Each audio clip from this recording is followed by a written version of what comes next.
శ్రీగురుభ్యో నమః. శ్రీ మహాగణాధిపతయే నమః. శ్రీ మహాసరస్వత్యై నమః.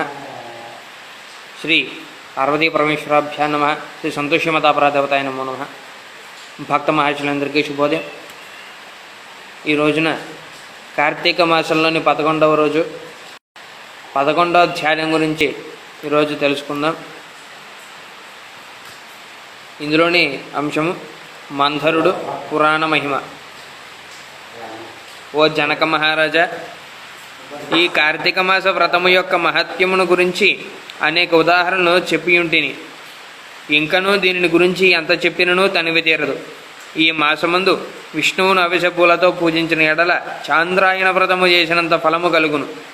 విష్ణువర్చనానంతరం పురాణ పఠనం చేయించిన వినిపించిన అటువంటి వారు ఖచ్చితముగా వైకుంఠాన్నే పొందుతారు. దీని గురించి మరొక ఇతిహాసం ఉన్నది, చెప్పేదను వినుము అని వశిష్ఠుల వారు ఈ విధంగా చెప్పారట. పూర్వము కళింగ దేశమున మంథరుడు అని విప్రుడు కలడు.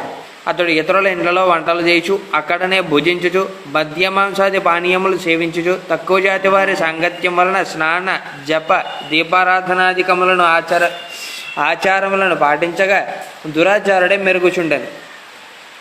అతని భార్య మహాసాధ్వి, గుణవంతురాలు, శాంతవంతురాలు. భర్త ఎంత దుర్మార్గుడైనను పతినే దైవము గాయించి విసుగు చెందక సకలోపచారాలు చేయుచు పతివ్రత ధర్మమును నిర్వర్తించుచుండెను. మంథరుడు ఇతరుల ఇండ్లలో వంటవాడుగా పనిచేయుచున్నను ఇల్లు గడవక చిన్న వర్తకము కూడా చేయసాగను.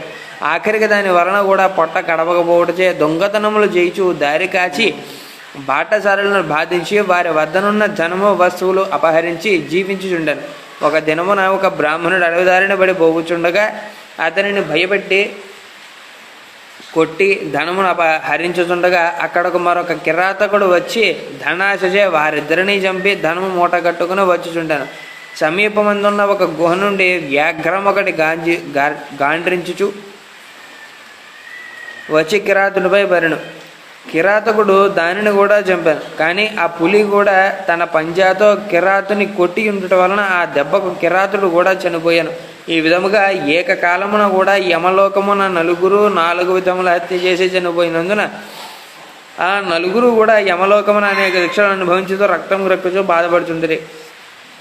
మంథరుడు చనిపోయిన నాటి నుండి అతని భార్య నిత్యము హరినామస్మరణ చేయుచు సదాచారవర్తిని అయి భర్తను తలుచుకుని దుఃఖించుచో కాలం గడుపుచుండాను. కొన్నాళ్లకు ఆమె ఇంటికి ఒక ఋషిపంగవుడు వచ్చాను. ఆ వచ్చిన ఋషిని గౌరవముగా ఆహ్వానించి అర్ఘ్యపాద్యాదులదే పూజించి, స్వామి, నేను దీనురాలను, నాకు భర్త కానీ సంతతి కానీ లేదు. నేను సదా హరినామస్మరణ చేయుచో జీవించుచున్నదానను. కావున నాకు మోక్ష మార్గము ప్రసాదించుమని బ్రతిమాలుగొనెను.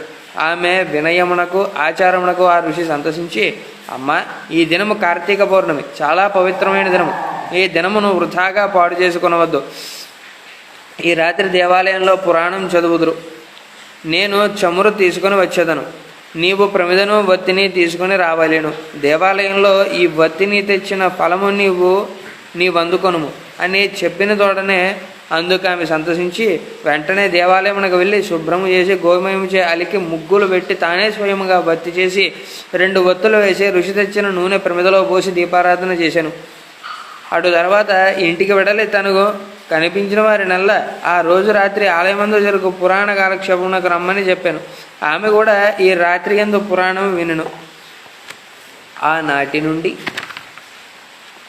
ఆమె విష్ణుయంత్రణలో కాలము గడుపుచు కొంతకాలమునకు మరణించెను. ఆమె పుణ్యాత్మురాలగుట చేత విష్ణుదూతల వచ్చి విమానం ఎక్కించే వైకుంఠమునకు తీసుకొని పోయిరి. కానీ ఆమెకు పావాత్ముడైన భర్తతో సహవాసం వలన కొంచెం దోషం ఉంటుంది చేత మార్గమధ్యమును యమలోకమునకు తీసుకొని పోయిరి. అచ్చట నరకమందు మరి 3 బాధపడుచున్న తన భర్తను చూసి, ఓ విష్ణుదూతలారా, నా భర్త మరి 3 ఈ నరక బాధపడుచున్నారు. కాన నా యందు దయ ఉంచి వారిని ఉద్ధరింపమని ప్రాధేయపడెను. అంత విష్ణుదూతలు, అమ్మ, నీ భర్త బ్రాహ్మణుడై ఉండి స్నాన సంధ్యాదులు మాని పాపాత్ముడైనవాడు.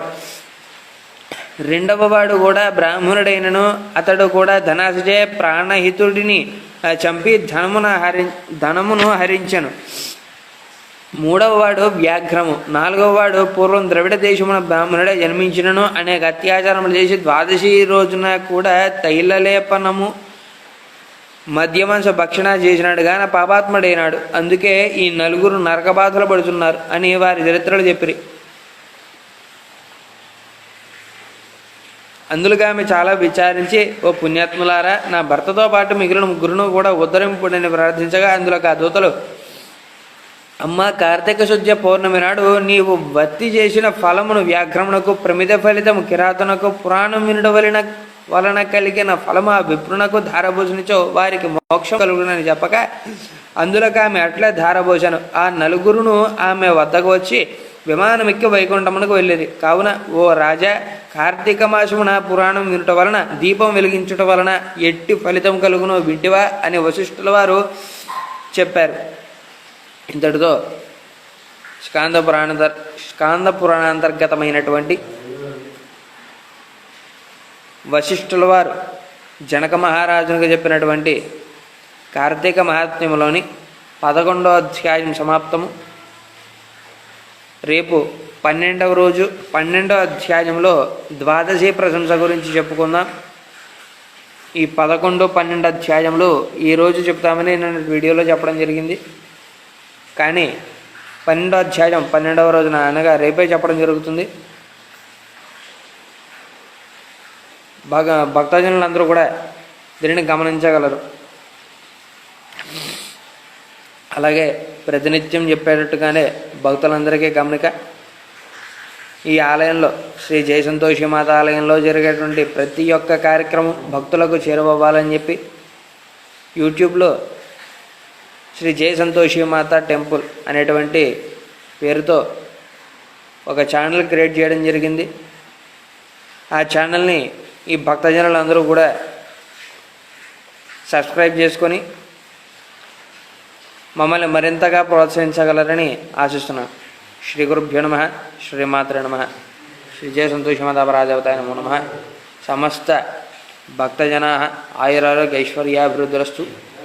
కార్తీక దామోదర దేవత అనుగ్రహ ప్రసాద ప్రసిద్ధిరస్తు. శభాయ నమః.